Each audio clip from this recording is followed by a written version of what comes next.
Hello, everyone, and thank you for tuning in to FranCoach's Franchising 101 podcast series. I am Tim Parmeter, founder and CEO of FranCoach, and your podcast host. Today, we're excited for our episode as it will be the second installment of our new segment called In Their Words. In this segment, we were going to hear directly from FranCoach clients who have become franchise owners. We're going to talk about their backgrounds, what led them to consider franchise ownership, how they navigated the process with the FranCoach team, as well as what franchise they chose and how it's gone so far. Before we tell you the story of our client, we're going to tell you this story. Who is FranCoach? We are a national search firm dedicated to working with individuals who are interested in owning a franchise. We are partnered with over 500 of the top franchisors in the country, spanning nearly 60 industries. Our goal is to help our clients find the absolute best franchise for them to own. Our goal of the Franchising 101 podcast series is to help educate people on all aspects of franchise ownership. So that's us, but let's get to the good stuff. So joining us today is our most recent client who has become a new franchise owner, Mr. Steven Nickens. Steven, how are you today, my friend? I'm great. How are you, Tim? Good. Appreciate you joining us. I'm excited to talk to you. And when we do this, sometimes it's folks that have started kind of signed a franchise agreements a few weeks ago, a few months ago. We've got one scheduled here coming up soon with somebody that's been in business for about a year or so. But you are brand spanking new, my Brand friend. new. We're like not even 48 hours into becoming a new franchise owner. So congratulations. Thank you. How's it feel? It feels amazing. I mean, just waking up knowing that I'm in more control of my own destiny is an absolute amazing feeling. Perfect. Well, good. No, we're excited to hear all about it. And so, I mean, to start with, tell us, give us a little scoop, man. Who are you, and kind of a little bit about kind of your background. Okay, so I've been in sales, going over 30 plus years now. And I started out right out of college at Rutgers. I went to work for Xerox, and I always was taught, go to school, get a good education, get a good job, move up through the ranks. And I certainly did that. I took a little break back in the 90s, and I ran my own merchandising service company for about 12 years full time. And I will tell you, I was never happier than when I was running that business. And I was tired, but it was a good tired. I mean, I put in so many hours, and it was just great. But then I got thrusted back into the corporate world, and I started to ascend rapidly, through management, became director of sales, corporate training, and it was good. We earned a good living. Me and my wife Kim both earned a good living in sales. But the challenge was, we just weren't in control. We weren't in control of our time. We weren't in control ultimately how much we could earn. And with the pandemic, it was really interesting. I wanted to do something, I think, this latter part of my life. I'm 57 years old. We're in relatively good shape. So we knew we have 15, 20 good years left in us, right? And we both wanted to do something that was just more, it dealt with consciously who we were in a way of giving back. We wanted to be able to be involved in a business that we just felt good about. So I ended up working in the electronic vehicle EV charging space. And we drive EVs, and I just thought it was a good thing to do. And I joined up with them in January of this year. And then along came the pandemic. And in April, they let a bunch of us go. And I was one of those people. So immediately I thought, oh, what am I going to do? And I decided to go back to school and get more education, right? Become relevant, get more education. Maybe that'll help out. But it was more about edifying me, getting something that I could use. So I went back to Northwestern, and I got a certificate in mastering sales. And it was just in that process when you reached out, I think via email. And I believe timing is so important in one's life. And in that process, I said, yeah, let's talk. And what I really loved about your approach, because I've certainly been approached by a lot of people about starting a business and franchise and other things, was that it was like, let's just have a conversation about what you're doing and what you want to do and what you like. And I immediately said to Kim, I said, look, we're going to have a talk with this guy, Tim. And she's like, about what? And I said, about a business. I said, your dad had his own business with Big O Tires for years, and I've had my own business, and we keep talking about having a business together. And I said, timing's good. I said, why not now? So we that's when we started the process with you. And it's funny because as well of as a professional relationship we have, I really consider you a friend, not just someone that I know professionally, but a friend because of the process you took us through, and the things that you knew, and you said, respect the process. So we did that. So I'll kind of take a pause here, and we can get a little bit more into the businesses we chose and why. But that's kind of where we are right now. Awesome. Well, and thank you for that. That you absolutely made my day with that. And the response Kim had to why the heck you're talking to this guy. I get that a lot from females in general. Just so I want to talk to Tim, right? So fortunately, you guys were open to that and worked through this. So it's been a blast working with both of you. And so you kind of talked a little bit about what made you even kind of jump into this, or at least be willing to have the conversation. We go through a couple calls, all three of us really kind of build out that dream scenario for you guys. And then we get to the big call where we're introducing franchises. And I believe we started with 4 options right off the bat. Talk a little. What do you think? Right, here's the 4. You have no clue what in the world to expect. Here's this dude about to present franchises. He's going to make us get on the phone with them, and then we go through those 4. What were your thoughts right off the bat? So it's interesting because it was about an hour call, maybe a little more, and we were both in there, and we're just like ears are all perched up, and we're just taking notes. And as you mentioned, the 4. We're kind of looking at each other, shrugging our shoulders, kind of thinking, maybe not. But nonetheless, we were going to respect that process because you've done this before, and we knew that. And a lot of people, I think that's the biggest problem they have, is they don't have the trust in someone that really knows what they're doing. And I said, well, look, this guy's done that before. He understands how this works. And at the end of it, he said, if none of these fit, we can look at some other things. So I think the 4 you gave us were 1-800-water damage, Fetch, which is a dog care service, which we like. It was kind of a dog concierge service, senior helpers, and money pages. And, we weren't extremely excited after our initial call with you until we started peeling back the layers of the onion on each one of them, right? Which required some work on our part, and we committed to that. So we went to the website and we looked at, the different businesses. I think you had sent us some additional information and links, and we opened them all up. And, and I'm like, and I'm not working, so it's easy. This is good for me. This is like great. I can spend an hour going through each one, looking at everything, Googling stuff.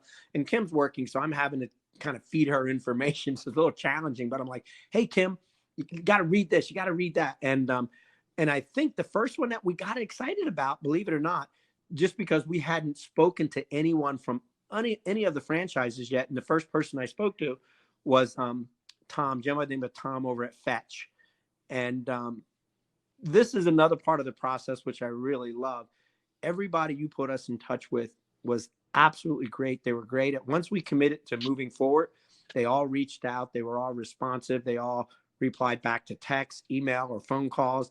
And that was important to us, right? Like, who are you going to be working with and how responsive are they? So the first one was Tom. And we spent some time, and we're animal lovers, and we got excited about Fetch. And I'm like, man, this sounds pretty good. We could do that. And then we spoke with Rob, and he was over at Senior Helpers. And I put a little asterisk next to that one there. And we spoke to him, and we came away feeling like, wow, this is pretty good. It's getting a little better. Now, in all fairness to 1-800 water damage, I had spoke to the guy, and I think his name was Steve, and I can't remember. But what happened was we had a problem connecting. There was no fault of his. There was just a lot of busy stuff going on, and he got COVID and everything. So no fault of his. But by the time we were able to connect, we started developing a sense of this is kind of where we're drawn to. And in all fairness to the process, I Googled and I went through that process of looking at that company. But we felt like there was a lot of moving parts in that business that didn't align with the sort of business we wanted to have. And I think you had done a good job at uncovering what we wanted to do. What did the day-to-day activity, what did the sort of business, how big of a business, what was the structure? And we felt like I probably could have stepped in and done that, but I felt like Kim, she wasn't feeling that. So we were like, okay, and I immediately said, let's just focus on 3. And we didn't really move too much further with that opportunity. And then the last one that we spoke with was Money Pages. And I think we came back to you and said, hey, look, we're not really interested in Money Pages. We kind of like Fetch, and we kind of like Senior Helpers. And you said, hey, I get it. And most people, you told us, you said, most people will go through this. And he goes, do me a favor, at least talk to Danielle from Money Pages. And we did that. And what's interesting, I called you up, I think, and I said, wow, I'm glad we spoke to her, because something interesting happened. Money Pages jumped into, like, tied with number 1. It just jumped. It just like boop. And we still like Fetch a lot, but Money Pages just jumped in there. I was like, wow. And it was because Danielle was so dynamic. And then when we understood the process, and every one of your contacts goes through such a thorough understanding of the process, and here's the business model. And once you understand the business model, the light bulb goes off and you can start seeing yourself doing these things.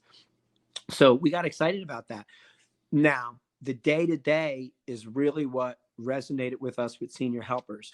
We had to figure out what were we going to be most excited about getting up doing. And I suggested new people. What we did, we did this role play thing for a couple of days.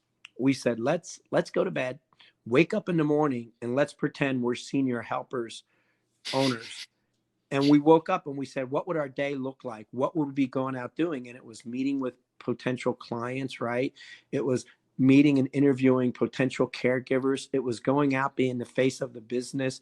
It was going out, understanding who our market was, or market audience, and the VA hospitals, and being out, meeting people, talking to people, educating them about why it's important to have people comfortable at home. And that felt good. That felt good. We did that with Money Pages. And unfortunately for Kim, I sold advertising. So it wasn't a big stretch for me. She's never done that. And the comfort level wasn't quite the same. But we did it again with Senior Helpers. And she says, I could do this every day because I like people and I like their business model. Now, what I'll tell people that's important. My mother's 80 years old. Kim's parents are in their 70s. Her father experienced a fall this year and broke his ankle. My mother suffered a stroke 3 years ago. And if it weren't for my brother and her 2 sisters, I would probably need a service like Senior Helpers, because she has said, I do not want to go into assisted living or any sort of old folks home, as she calls it.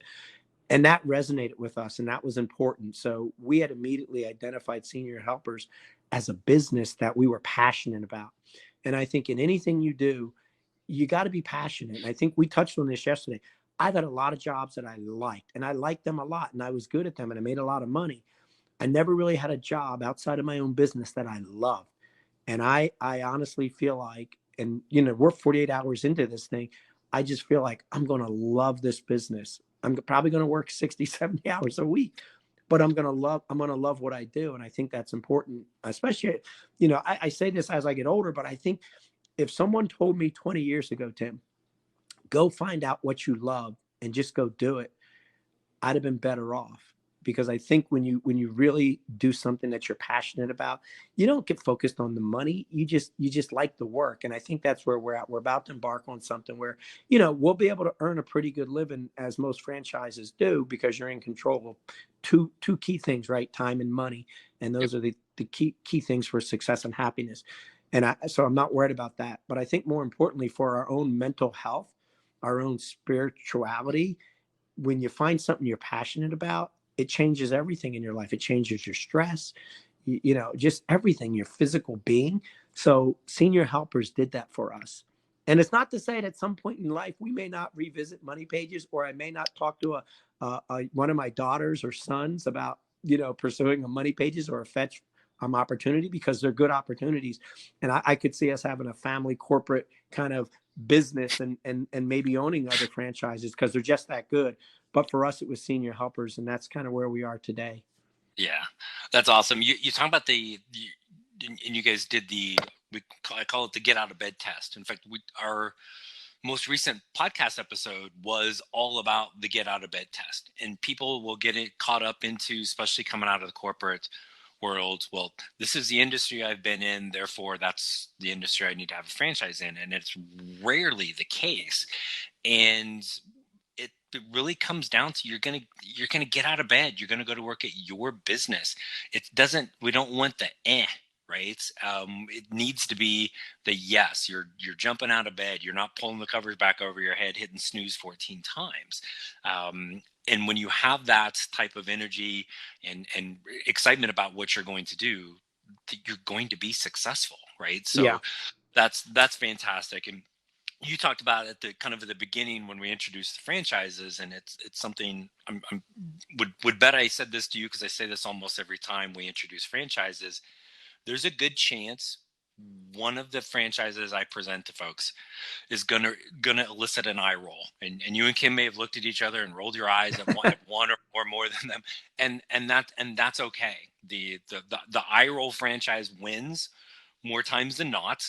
And even for you guys, where I think maybe you guys really like Fetch right out of the gate, but Senior Helpers, but Money Pages, though it ended up not being the one for you guys, that openness to explore and have that next conversation to learn more really got you excited. Didn't ultimately be the one, but understanding more about that business model actually helped solidify which is the best one for you, and for you guys was Senior Oh, Helpers. So definitely. It definitely did. It gave us a really good comparison about what we actually wanted to do at this point. And had we not done that, I don't know that we'd have been that excited and high on Senior Helpers. But it really was a formidable competitive opportunity to look at and really make an evaluation, kind of the pros and cons of what was going to work for us right now in our lives. And I think what tipped the scales also was that, that whole passion factor. And because of our parents and the situations that they're in, that really resonated with us. And we felt like, our parents are just one of millions out there that will need some sort of help. And I told my daughter the other day, look, find a business that you can identify with, find a business that you feel good about, because either someone in your family or someone close to you is benefiting from what you're doing. And that was really, really important for us. And I think that's what really tipped the scales. And here's the other thing I have to say: everybody that you presented to us to work with has been absolutely incredible, even in exiting and having to make that dreaded call and say, hey, look, we're not going to move forward with you guys. We're going to go in a different direction, but we want to thank you. Everyone. I mean, Tom was like, look, he goes, I know you guys will be successful wherever you go. And he asked, what was it? And he goes, oh my God, you'll kill it there. He was so gracious in not being chosen. And I was like, wow, because I dread those sort of calls. I'm like firing someone, right? Because you build up right, this relationship, because you've talked to these people now for like, good amount of hours. And then Danielle, it was like, oh my God, she's going to be a friend for life. I can tell you that right now, because you build up these relationships and develop a certain level of trust, because they want you to be a part of their business, and they're not going to tell you anything that's incorrect, and they want you to feel comfortable. So there's this level of trust and understanding you have with them. So it's hard making that. When I had that was I think I sent you a thing. I said, hey, are you going to be able to reach out to Danielle? And I told her, I said, Tim's not calling Danielle. I got to make that call. And she laughed. But when I called her and I told her, she says, you know what? She says, I get it, guys. I get it. And she made it so much easier. And at that point, I knew we had made the right decision. But I told her, I said, look, I'm not ruling you guys out. I'm just ruling you guys out right now in this moment. But, as things happen, you never know. But in either case, we're going to remain friends, and we're going to keep a pulse on what you guys are doing over there. And she really appreciated that. And we really appreciated her support as we chose to move a different direction away from her opportunity. So that's yeah. important. It's one of the things most people don't think about going into this process.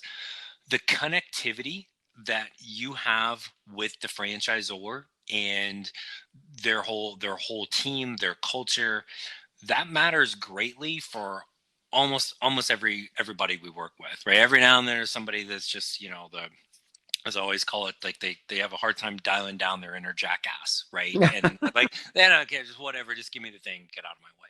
But you and Kim are genuinely amazing people, and so for us going through the search, that's hugely important, right? That you have that connection, and those breakup calls, right? It's, calling Tom and calling Danielle, hey, it's not you, it's us.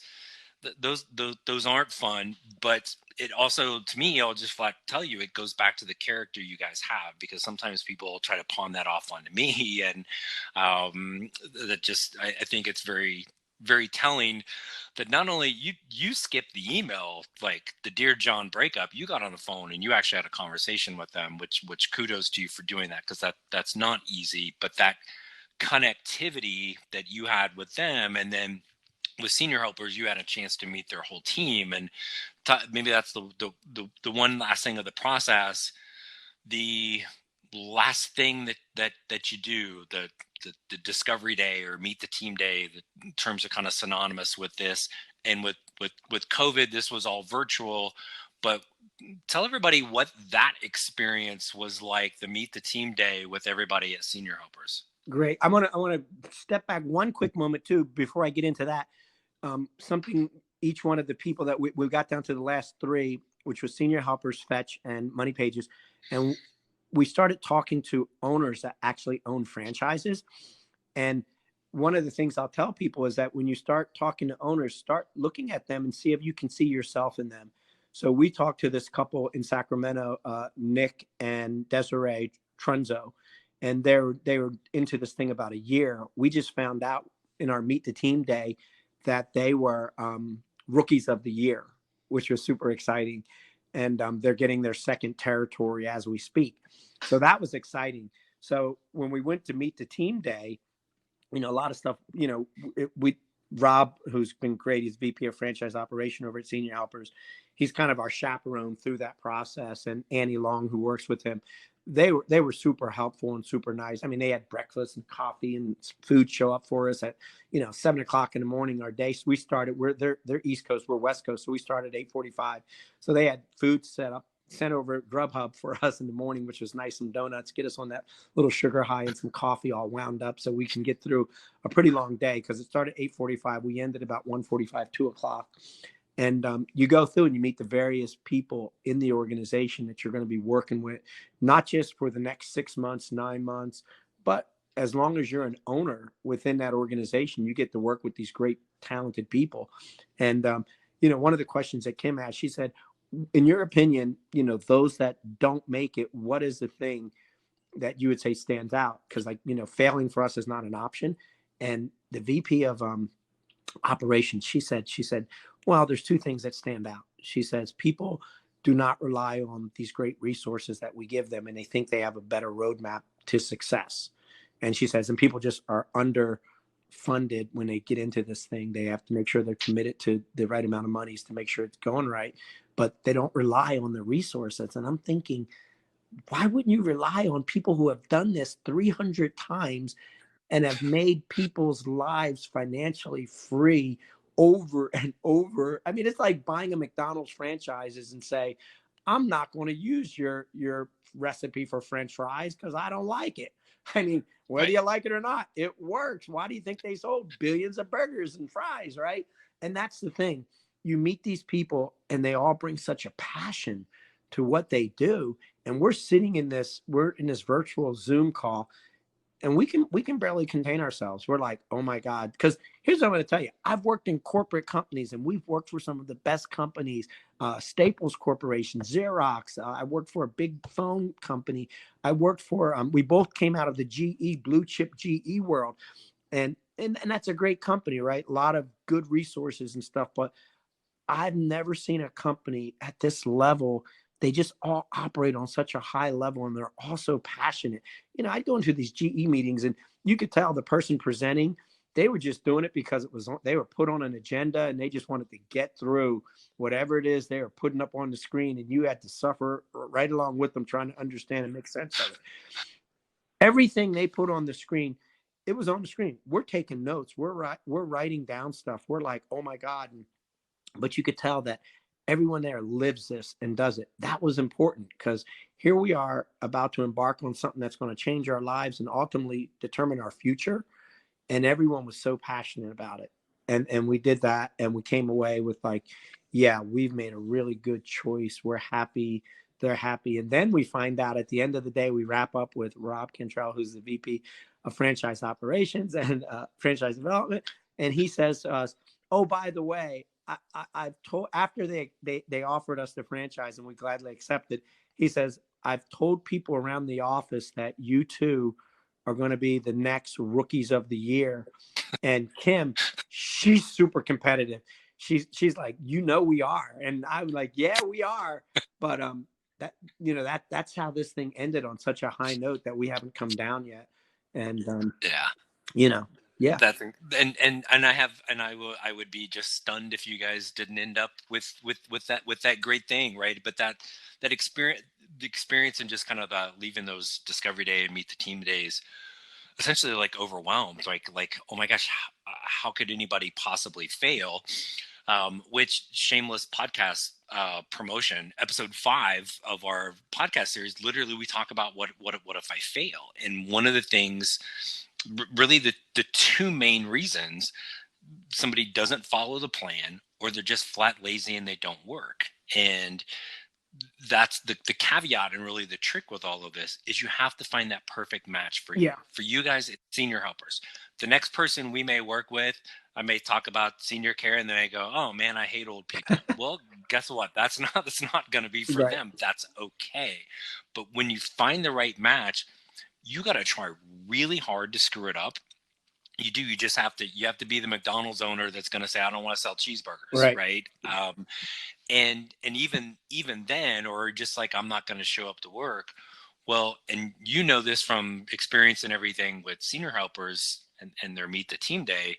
If you and Kim just decided you were going to sit around the house all day, watching TV and eating Cheetos and not working, somebody, and probably a few of them from senior helpers, are going to be knocking on your door in Southern California and going, what are you doing? Get up, right? Get the orange stuff off your fingers. Let's get to work.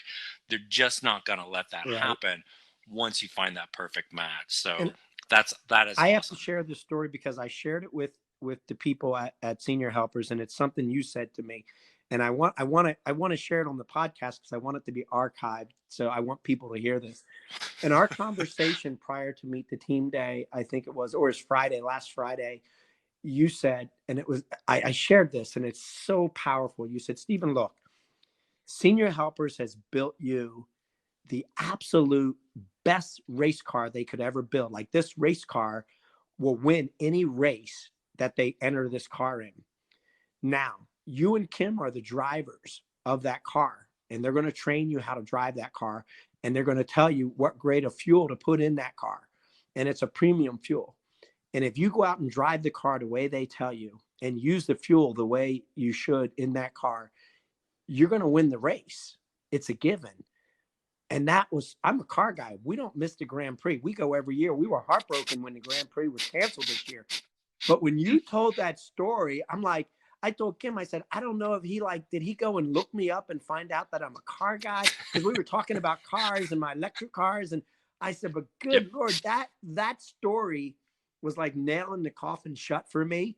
And I think I told Rob, and I told the VP, and I told Christina down, and she said to me, she said, I'm stealing that story. But I'm telling it on the podcast today because I want to give you credit for an amazing story or analogy that really resonates home, because it's right. It's like the McDonald's, right? You can't fail if you do what they say.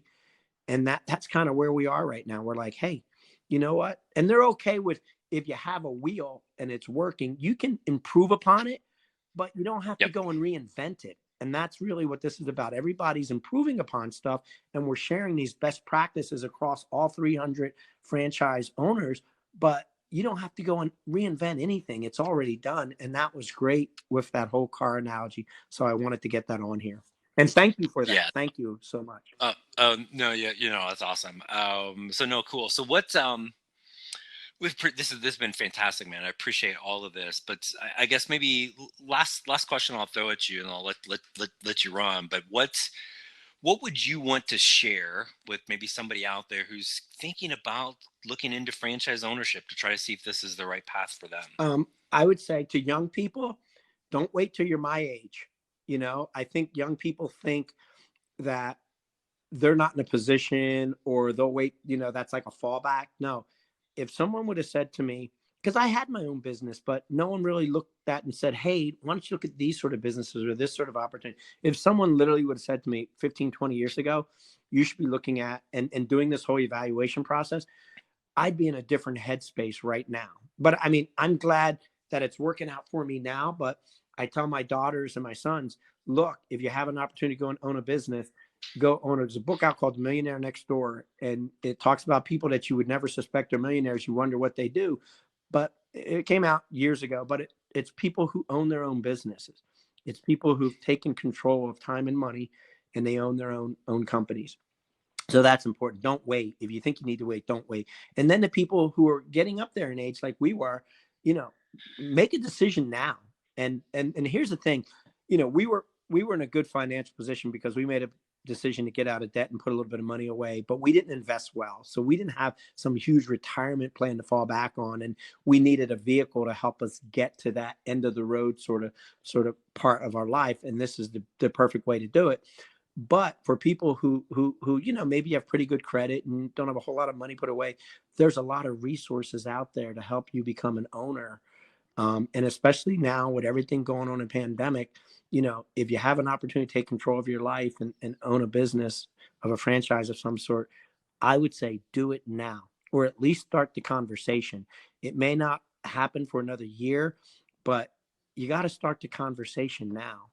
And you got to start getting those ideas, because if you talk about it and you keep talking about it, you'll eventually make it a reality. And I know that because had I not accepted your invitation to get on a phone call, I'd be I'd be cruising through LinkedIn or Indeed trying to figure out where my next job was.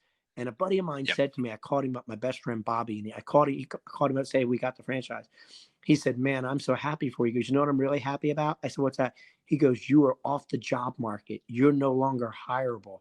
He goes, dude, that's huge. He goes, I'm going to be no longer hireable one day too, and I'm not going to have a job. He says, you no longer have a job. You're an owner.